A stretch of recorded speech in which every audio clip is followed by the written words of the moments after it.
What did you see coming out of that game that kind of gives you some thoughts going into the MAC season? Well, I really felt like our defense played well for the second week in a row. I thought we really had a good plan to slow their option game down. Obviously, their fullback Mooney had a big day, but we really did a nice job with a couple goal line stands and a red zone stand, forcing them to a field goal attempt. And I felt like we caused 2 turnovers to put ourselves in good position offensively and a good defensive stop and had 2 fourth down stops. So I think our defense continues to grow from the 21-point win against Bowling Green, where our defense only gave 21 points against BG. I felt that they progressed accordingly. We probably, if we would have fit better on one option play, if Dwayne Harrison would have went to the outside, we probably would have gave up 13 points, which I think would have been pretty good against the triple option team. Offensively, we just have to be more consistent. We had a very good second and a nice drive in the third quarter, and we just really we dropped some passes really for the first time, where we got kind of in a situation where our best players dropped passes, and we had 6 drop balls. And also Andy Schmidt had a solid day, but he overthrew a couple of big plays that we had good pass protection, we had a good route call, and unfortunately the ball, he threw high a couple times. And those things ended up adding up to us not being able to move the ball well in the late third quarter and fourth quarter. In the second quarter, you seemed to really dominate play. The offensive line seemed to really be blowing Army defensive line off the ball. Was that one of the better quarters you've seen your team play this year? Yeah, I think that not only that, but the second drive of the second half, I think the same thing transpired, where we were really able to run the ball well with our running backs, which certainly opened up the play action pass, and we were able to throw the ball down the middle of the field. So yeah, I think that we just have to be more consistent drive after drive to ensure that takes us, ourselves into the fourth quarter with some confidence and some stability on offense. Were you planning to run Dwayne more, or was it just based on he was having success there? Well, we were just blocking very well. We had great pad level. We were staying on blocks, and a lot of the long runs Dwayne Priest had, they were blocked all the way to the safety. So he didn't really have to make anybody miss for the first 15 yards, which is just excellent blocking, not only by the offensive line, but our wide receivers also. You mentioned after the game that Dwayne tweaked his ankle. How's he? I think he'll be fine. Ready to go. And Corey Welsh, what's his status? Corey is, he's limited a little bit in practice, but he's full go for the games, and that'll be the case probably each week. Talk a little bit about the defense. You started talking about that. The player who really seemed to come on and maybe had his best game was Brad Orman. Yeah, that's 2 weeks in a row. Brad had a very good game against Bowling Green and really played. Defending the option is very tricky because you have to be so disciplined and patient early in the play, and then as the play develops after 3 or 4 seconds, then you can start to really play football. Well, Brad had a knack for doing that, and he did a great job of what we call feathering the quarterback, making him stretch the play out laterally, and then he made a very big play causing a fumble in the fourth quarter, which gave us an opportunity at the 32. So I just think that, as a redshirt freshman, he just keeps getting better. And I'm seeing that across the board with Ryan Kuhlman, Javon Reese, some of the younger players really coming on and starting to understand what it takes to play at this level. You mentioned the young players, so they're really kind of coming along almost at the right time now. You're getting into the heart of MAC play. Kind of leads me to my next question. Coming up now, your last non-conference game. You face an offense that you're not going to see the rest of the year. It's probably maybe for another 3 years, for all we know. What do you take from that game to apply it? Yeah, that's a good question, because now we do play Army for the next 4 years, so we do have a need to continue to grow and learn how to defend the triple option. So what I had our coaches do was really spend and focus on the fundamentals, being able to get off blocks, being able to tackle with your head in front and driving your legs, ensuring that you know where your help is, meaning that if the ball is being run outside of you and there's one player outside of you but there's 9 inside, force the ball back inside.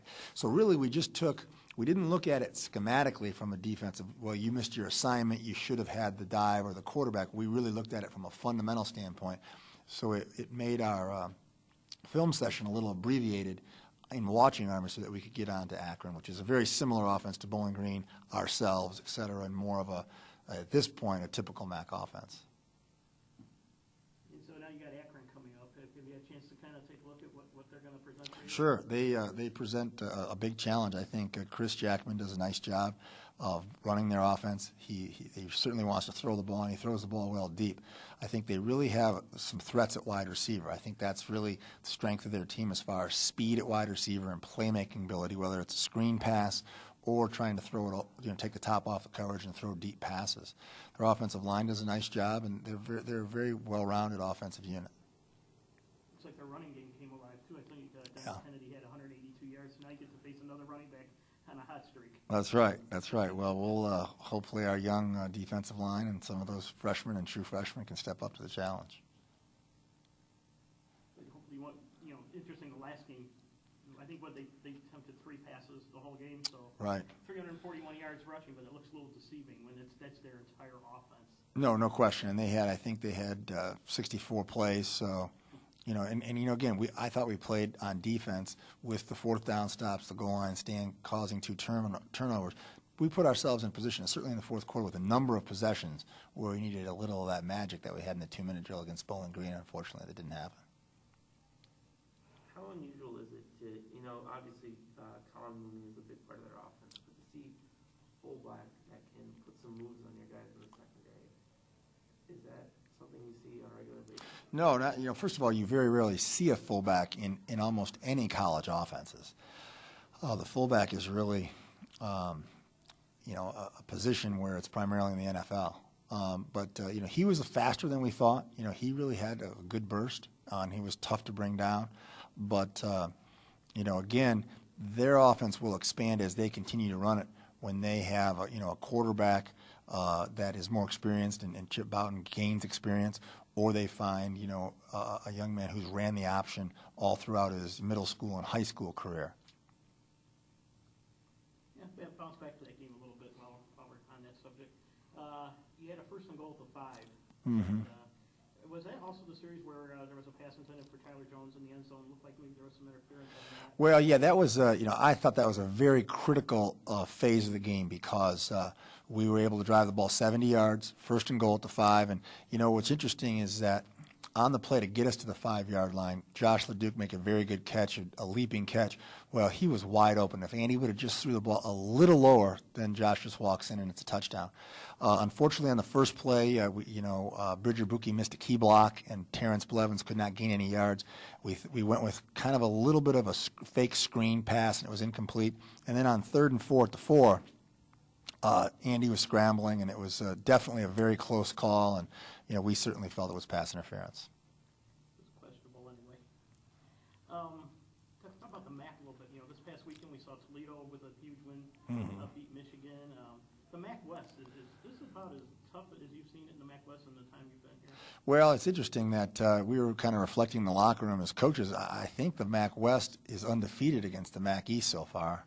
You probably verify that for me. But then also some non-conference wins, not only wins, but just playing well non-conference. So I think, the MAC West is certainly at this point, around midseason, seems to be like they're very dominant as far as, from football team to football team. Yeah, you're right. I think it's 10-0, the MAC West is against the MAC East.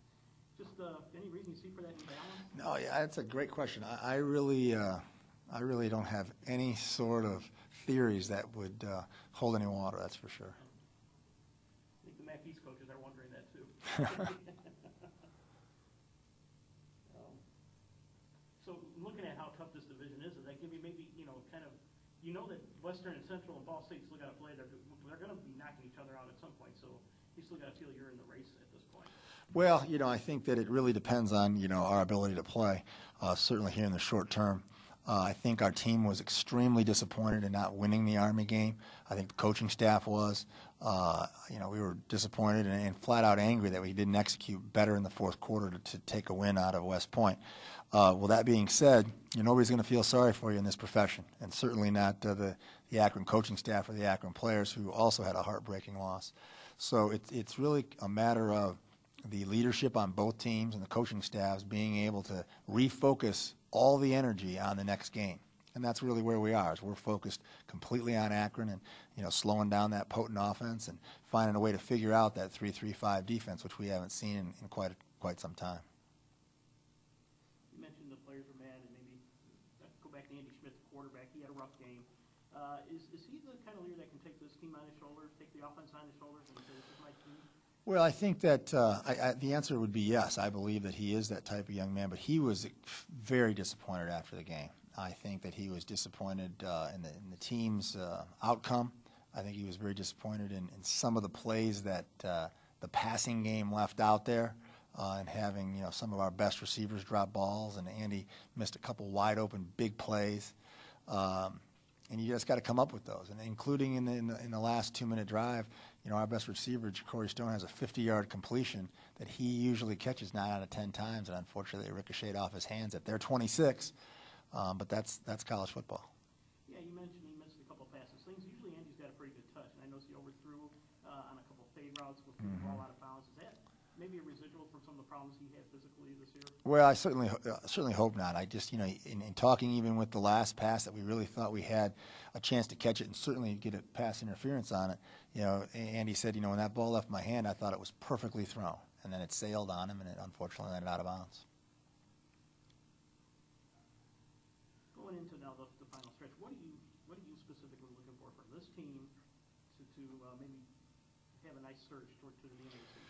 Well, we wanted to certainly continue to gain confidence and increase our ability to play at a high level fundamentally coming off the Bowling Green game.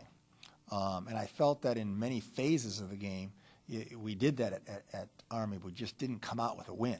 And so we've got to take that the continuous improvement that happened throughout the season, but especially between Bowling Green and today, and really use that to foster a confident, high level of fundamentals against Akron.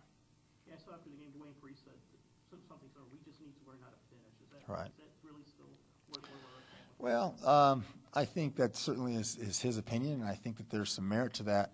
I do think that we certainly did a great job finishing at Bowling Green, but it's just being consistent. And I really think that given the fact that we got the ball with 9 minutes left, with 3 minutes left, and with 1:50 left, all while really getting lucky in the time management area, not using our timeouts early, saving them to the end. So we had 3 possessions, and I think that to a man, coaches and players would have said, well, we're going to take this one down here. We're going to take this 170 yards and 6-7 plays and score with 30 seconds left and win this game. And so when that didn't happen, by subtle lack of execution, drop passes, missed blocks, overthrows, I think it really surprised and disappointed most of the team. So I think that we believe we can finish. We just have to do it when it matters most.